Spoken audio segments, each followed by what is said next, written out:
أن محمدا رسول الله.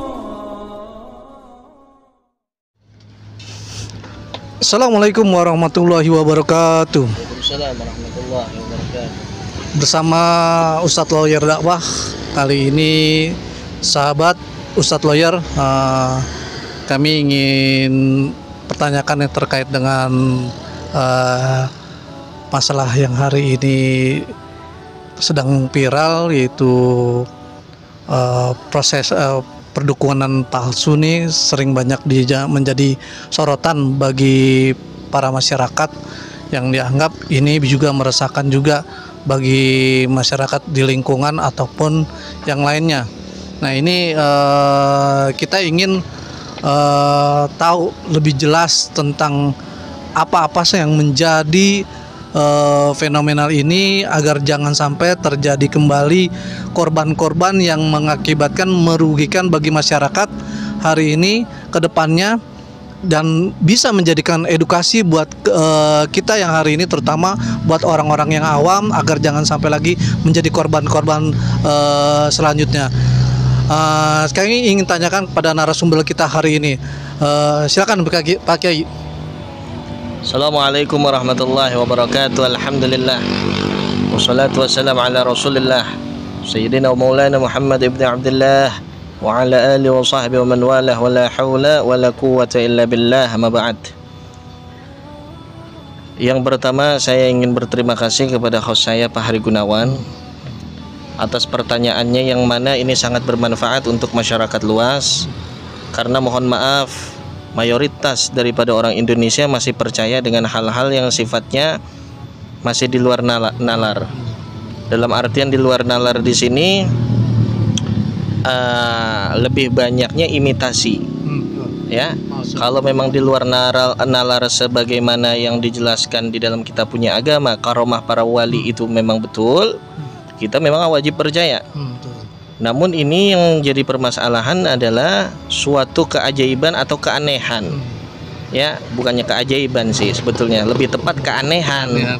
Keanehan yang dilakukan oleh oknum tertentu. Jadi jangan pernah menjelekkan nama dukun, gitu. Betul nggak kira-kira? Iya betul. Nah, sehingga nama dukun jadi jelek disebabkan oleh oknum. Dan alhamdulillah ya, pesulap merah itu langkah-langkahnya untuk memberikan edukasi kepada masyarakat itu sangatlah baik. Dalam artian supaya tidak ada korban, yang mana korban ini di Indonesia ya banyak sekali yang masih percaya dengan hal-hal yang seperti itu. Ada di mana seseorang terkena penyakit, ini ada orang yang memang tidak langsung diperiksakan ke rumah sakit, namun lebih percaya ke dukun. Nah, dukunnya itu kalau memang dukun patah ya nggak apa-apa. Itu biasa, sesuai dengan ini fakta. Ya, kalau dukun patah, ya kan, kalau memang sakitnya patah. Kalau sakit gigi ya jangan ke dukun patah.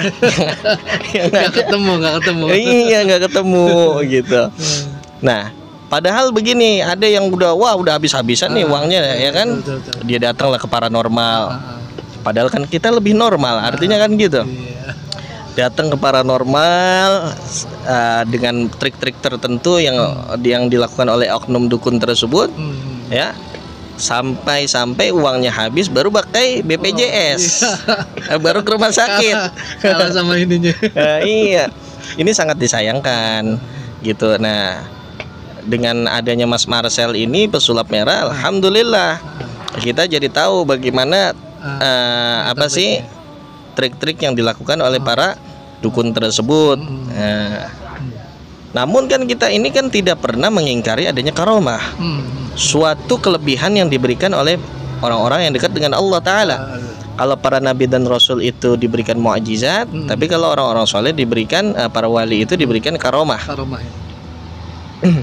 Nah, oleh karenanya jangan coba-cobalah ada orang yang mengaku dukun, mengatasnamakan orang, apalagi berkedok agama. Ya kan, berkedok agama. Idza usidal amru li ghairi ahlihi fantaziri sa'ah, kata Nabi. Jika suatu urusan itu serahkan kepada yang bukan ahlinya, tunggu kehancurannya. Iya. Nah, mereka tidak bisa mengatasi penyakit, namun mereka bisa ya dengan beli-beli alat sulap seperti itu. Waduh. Nah, Iya. akhirnya, wah ini pembersihan 5 juta. Enggak. Pembersihan 5 juta, lebih baik panggil jasa cleaning service.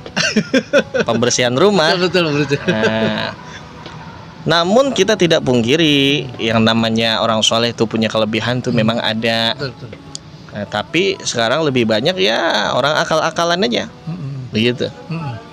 Nah, ini kalau yang terkait dengan masalah kita ingin mengetahui yang mana yang asli, yang benar-benar mempunyai karomah, dan mana yang tidak asli, yang tidak punya karomah. Nah, pandangan Kiai bagaimana nih, Kiai? Gini ya, perihal orang punya karomah ataupun tidak itu, maka yang lebih mengetahuinya adalah orang yang punya karomah. La ya'riful wali illal wali. Tidaklah diketahui itu wali kecuali wali. Dan Allah Subhanahu wa taala tentunya. Jadi yang tahu itu dukun asli atau bukan ya juga dukun asli. Ya kan, yang tahu itu dokter asli atau bukan, mohon maaf, dokter asli. Yang iya, yang mengetahui itu wali atau bukan ya wali yang asli. Gitu. Kan makanya di dalam sebuah ilmu tasawuf dikatakan apabila kau melihat ada orang yang bisa terbang, bisa jalan di atas air, namun dia tidak ibadah, jangan langsung percaya dia wali Allah. Bisa jadi dia wali syaitan.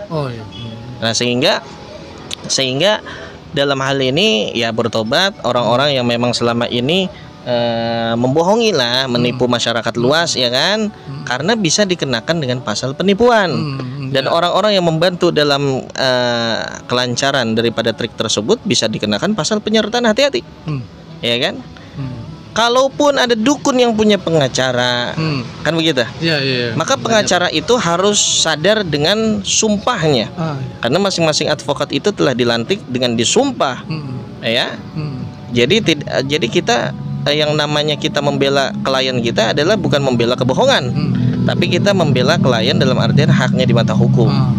Gitu. Nah, kalau yang sifatnya penipuan seperti itu, kalau secara hukum agama sudah jelas bahwa itu adalah tidak sesuai. Nah, kalau secara hukum nasional, nah ini secara hukumnya bagi penipuan tersebut terkena hukuman seberapa lama dan konteksnya seperti apa nih, Kak? Ya, pasal penipuan itu kan ada di dalam pasal 378 KUHP, yang mana ancaman hukumannya adalah 4 tahun penjara. Nah, oleh karenanya di sini ada yang dikatakan delik aduan. Apabila dia menipu, maka harus korban yang melakukan pelaporan. Nah, kalaupun nanti pesulap merah ini, Mas Marcel ini dibutuhkan, ya kan, baik di tingkat penyidikan maupun di tingkat pengadilan, yang bersangkutan bisa menjadi saksi ahli. Nah, saksi ahli yang nantinya akan memberikan kesaksian dalam hal kapasitas dia untuk mengungkap, ya kan, bahwa yang selama ini dimunculkan di media, yang selama ini dia lakukan kerugian terhadap korban itu, ya kan, hanya sebatas trik, gitu ya kan. Sehingga pesulap merah pun kalau memang dipanggil dengan instansi yang tertentu juga harus dapat dalam artian kalau kita ini sebagai profesor, kalau kita sebagai dokter dan lain sebagainya, maka kita harus ada ijazah. Ada yang punya jurusannya berarti harus diberitahukan sertifikatnya. Nah, begitupun juga seperti pesulap merah yang nantinya dipanggil oleh yang bersangkutan, instansi-instansi yang terkait, ya kan, untuk menindaklanjuti daripada perkara-perkara dukun-dukun palsu ini, ya harus dia bawa sertifikat dia bahwa dia mumpuni, punya kapasitas untuk orang yang mengetahui, yang ahli di dalam bidangnya untuk dalam trik-trik tersebut, ya, gitu. Oke, sahabat YouTube Ustadz Lawyer, demikian